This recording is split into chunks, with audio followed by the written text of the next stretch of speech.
Welcome to Emergency and Disaster Preparedness. This 20-minute awareness level training course is designed and developed to provide an overview of emergency response, safety, reporting, and evacuation procedures of company facilities and work areas in the event of a fire, hazardous material spill, natural disaster, workplace violence incident, or bomb threat. Additional training is offered through the full-length comprehensive Emergency and Disaster Preparedness training course. For more information, contact your supervisor. After successfully completing this course, you will be able to identify the provisions of an employer's emergency response plan, specify the purpose of a chain of command, specify the methods used to request emergency help, specify the function of an emergency evacuation plan,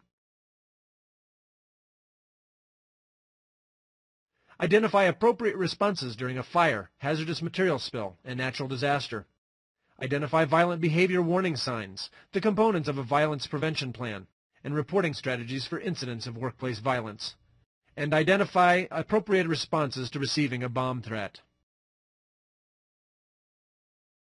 Following a major disaster, local emergency responders will be completely overwhelmed. As a best practice, you should be prepared to survive unaided for the first 3 days after a major disaster. This course will provide you with information that will help you prepare for an emergency or disaster. Workplace emergencies require your company to have a written emergency action plan pursuant to OSHA's 29 CFR 1910.38. Although workplace violence qualifies as a recognized hazard, OSHA has not established workplace violence regulations. In the event of an emergency, every employee needs to know details of the emergency response plan. Click here to view the details of an emergency response plan.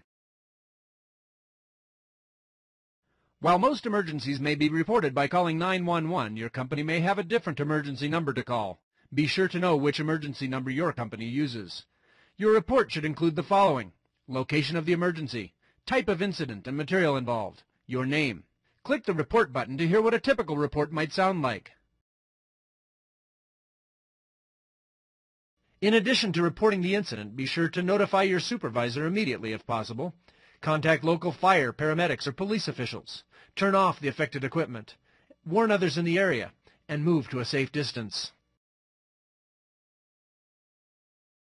An emergency response plan also requires employers to train their employees upon hiring.